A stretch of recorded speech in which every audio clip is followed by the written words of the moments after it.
নমস্কার, কেমন আছেন সবাই? ইয়েস ব্লগে আপনাদের সবাইকে স্বাগত জানাই। চিড়িয়াখানায় আমরা পৌঁছে সবার প্রথম স্ক্যান করে ইউপিআই এর মাধ্যমে টিকিট কেটে নিই। তার জন্য আমাদের লাইনে দাঁড়াতে হয়নি আর আমাদের সময় অনেকটাই বেঁচেছে। প্রবেশ মূল্য ছিল 120 টাকা। 5 বছরের নিচে বাচ্চাদের টিকিট লাগে না। সাথে বয়স্ক মানুষ থাকলে ব্যাটারি চালিত গাড়ি বুক করে নিলে আরামদায়কভাবেই চিড়িয়াখানা ঘোরা সম্ভব। এই গাড়ির ভাড়া হলো প্রাপ্তবয়স্কদের জন্য 200 এবং শিশু বয়স্ক নাগরিকদের জন্য 150, আর 7টা সিটের এই গাড়ি 7 জন বুক করলে টোটাল পড়ে 2400 টাকা।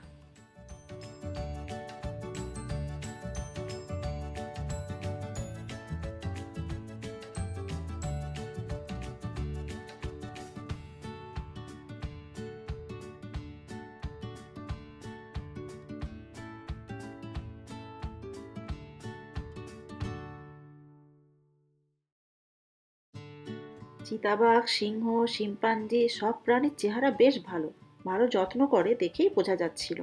যা যা পশু দেখবেন তার নাম ওনারাই বলে দেবেন, এমনকি প্রতিটা জায়গায় নাম লেখাও থাকবে।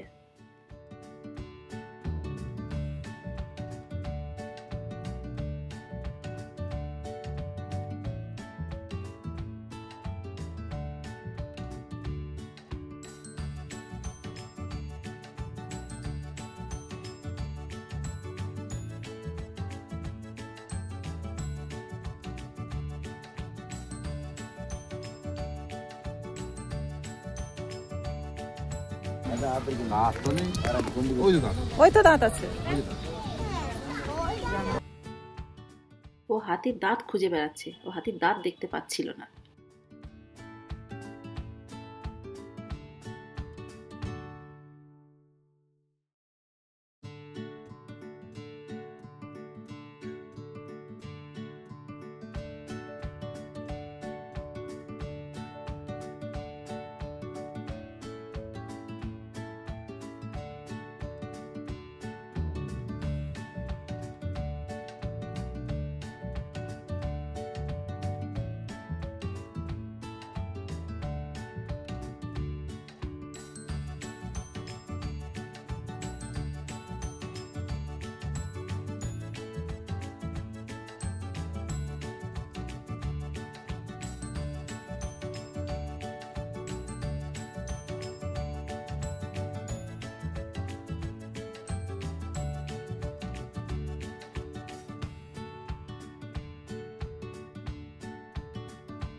সরাও, যাও সরাও।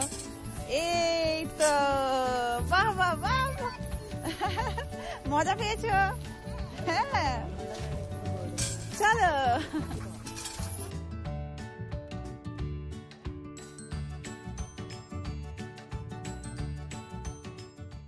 চিড়িয়াখানার ভিতরে কোনো রকম ব্যাগ বা খাবার নিয়ে ঢুকতে দেয় না। বাইরে লকারে ব্যাগ জমা রাখতে হয়। প্রতি ব্যাগে তোর 15 টাকা করে নেয়। আমাদের 2টো ব্যাগ ছিল, তাই আমরা 30 টাকা দিয়েছিলাম। এরপর আমরা ওখান থেকে বেরিয়ে গিয়েছিলাম টিপু সুলতান ও তার পিতা হায়দার আলী ও এনাদের ফ্যামিলির সমাধিস্থল দেখতে। গঞ্জাম নামক জায়গায় অবস্থিত।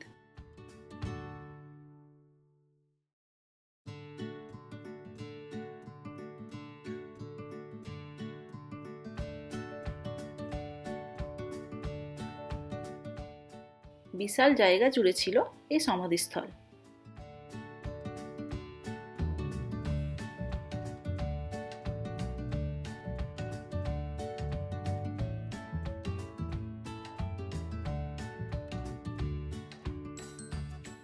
এখানে প্রবেশের সময় জুতো বাইরে জমা রেখে যেতে হয়।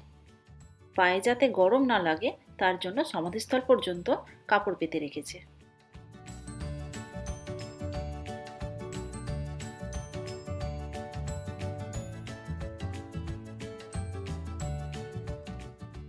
এটি হলো মসজিদ এ আকসা। নামাজ পড়ার সময় যারা নামাজ পড়বেন কেবলমাত্র তারাই এখানে প্রবেশ করতে পারবেন। ভিতরে রয়েছে হায়দার আলীর ও টিপু সুলতানের সমাধি।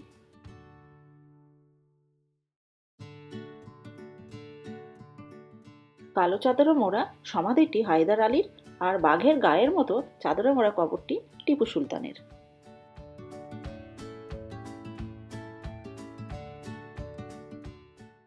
ইসলামিক স্থাপত্যের আদলেই কবর ও অন্যান্য ভবনগুলি নির্মিত।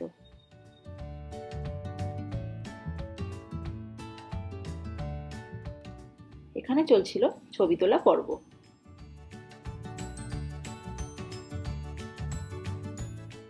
এরপর আমরা গিয়েছিলাম শ্রীরঙ্গপট্টনা বা টিপু সুলতানের গ্রীষ্মকালীন রাজপ্রাসাদে। এখানে স্ক্যান করে টিকিট কাটতে হয়। টিকিটের মূল্য ছিল ভারতীয়দের জন্য 15 টাকা আর বিদেশিদের জন্য 200 টাকা।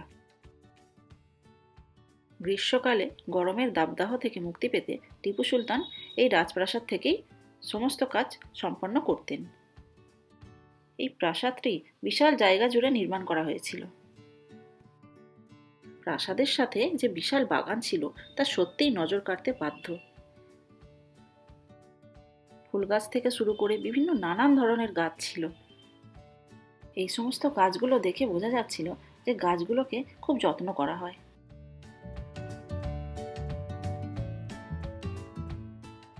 এগুলি হলো সেই সময়ের কামান যা যুদ্ধে ব্যবহৃত হতো।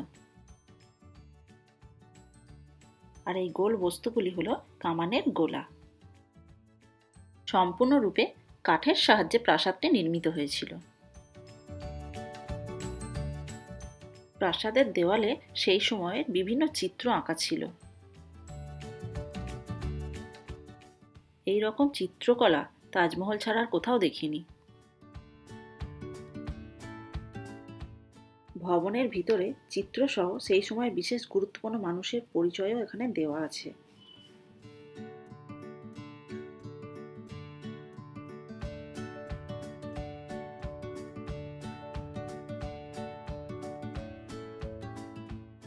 এছাড়াও রয়েছে টিপু সুলতানের ব্যবহৃত চেয়ার, সোফা।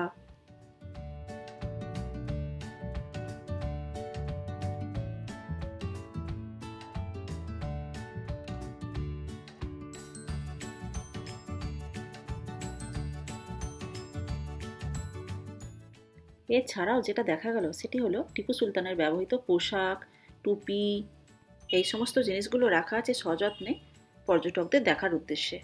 এই মেডেলগুলি ব্রিটিশরা সেই সময় পুরস্কার হিসাবে প্রদান করত যে সকল ভারতীয় তাদের হয়ে যুদ্ধ করত তাদেরকে।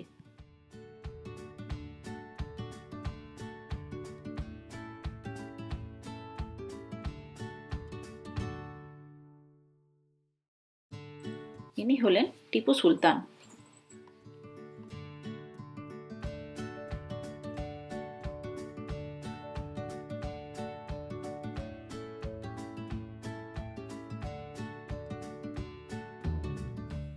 ওখান থেকে আমরা বেরিয়ে চলে আসি অন্য জায়গার উদ্দেশ্যে। রাস্তায় দেখা যায় ইংরেজদের ফোর্ট। ইংরেজদের সাথে লড়াই করতে করতে এই জায়গায় টিপু সুলতান মৃত্যুবরণ করেন। এখানকার বেশিরভাগ বাড়ির সিঁড়ি ছিল বাইরে দিয়ে। এটি হলো সাউথের মেগাস্টার নাগার্জুনের প্রপার্টি। আমরা পৌঁছে গেলাম বৃন্দাবন গার্ডেন। বৃন্দাবন গার্ডেনে প্রাপ্তবয়স্কদের জন্য এন্ট্রি ফি ছিল 100 টাকা আর বাচ্চাদের জন্য ছিল 50 টাকা, কিন্তু দশেরা উপলক্ষে সেটি ফ্রি ছিল। দশেরা উপলক্ষে এখানে ফ্লাওয়ার শো চলছিল এবং লাইট অ্যান্ড সাউন্ড শো ওই দিন বন্ধ ছিল। তাই আমরা আগে বৃন্দাবন গার্ডেন দেখার সিদ্ধান্ত নিই, অন্যথায় এই জায়গাটি সবার শেষে দেখা উচিত।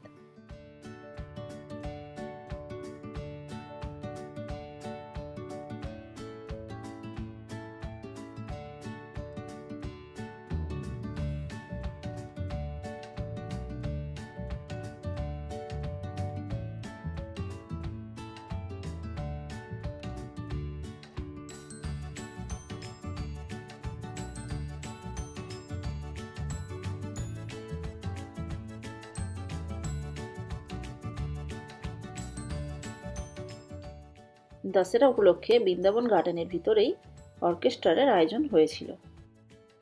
এত বড় গার্ডেন পায়ে হেঁটে ঘুরে দেখা সত্যিই চাপের, অনেক সময় লাগবে।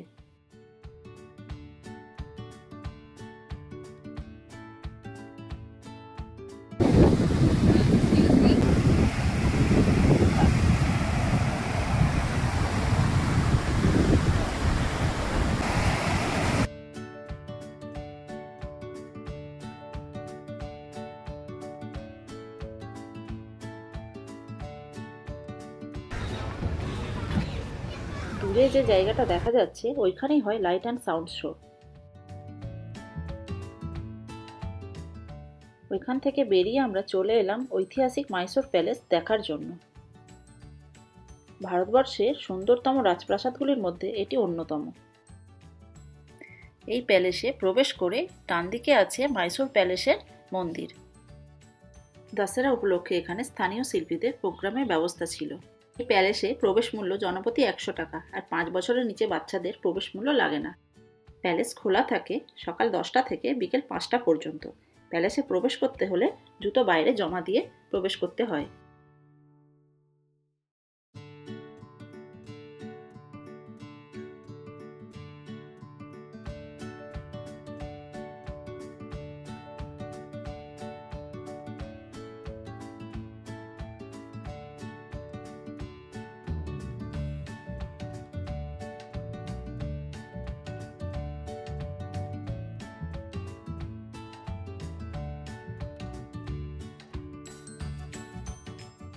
প্যালেসের ভিতরটা ছিল অপূর্ব সুন্দর, তবে সব জায়গায় যাওয়া যায় না। কিছু কিছু জায়গা জনসাধারণের জন্য খোলা আছে, বাকি জায়গা তালাবন্ধ।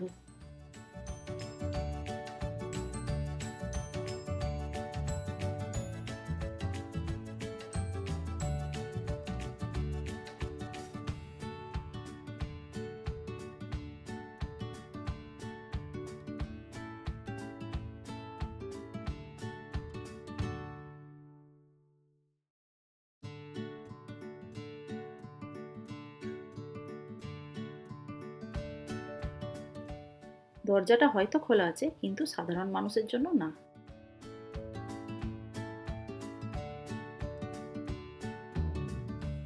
এই রুমটাই আছে প্যালেসের রাজা সহ তার পরিবারের বিভিন্ন সদস্যের ছবি।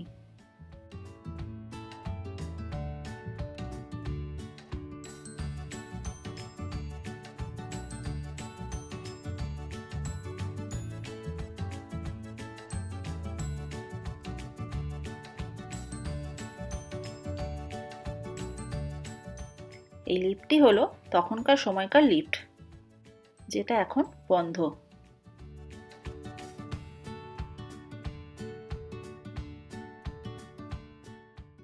এটি হলো রাজার ব্যবহার করা চেয়ার। প্যালেসের মধ্যে প্রতিটা জায়গায় এত সুন্দর কারুকার্য করা আছে যা দেখলেই মন ভরে যায়। সমস্ত কিছুই ছিল অপূর্ব সুন্দর।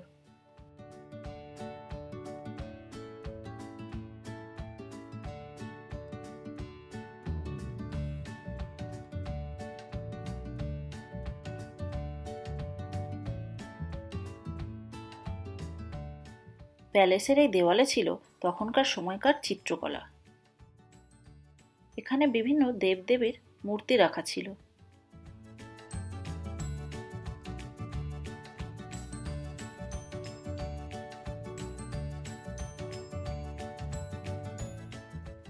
ইনি হলেন ওয়াদিয়া বংশের রাজা।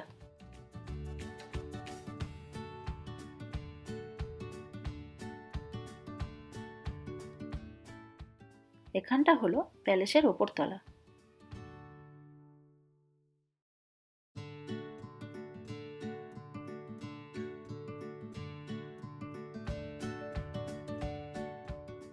এখানে বসার জায়গা করা আছে।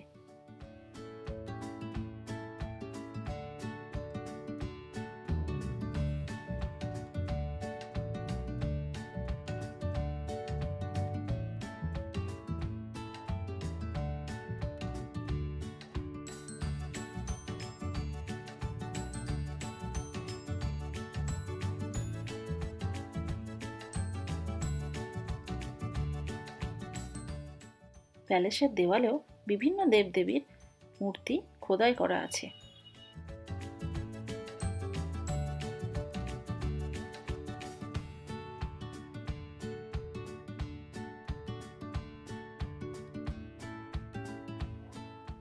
এই জায়গাটাতে প্যালেসের বিভিন্ন রকমের জিনিসপত্র রাখা আছে, যার জন্য টিকিট কাটতে হচ্ছিল। সেই টিকিটের মূল্য ছিল 50 টাকা।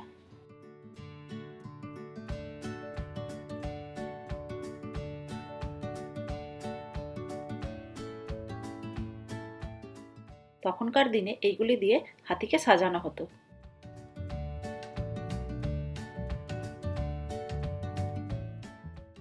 বাইরে বেরিয়ে জুতো নেওয়ার সময় নিজের ইচ্ছা মতো বকশিস দিতে হয়।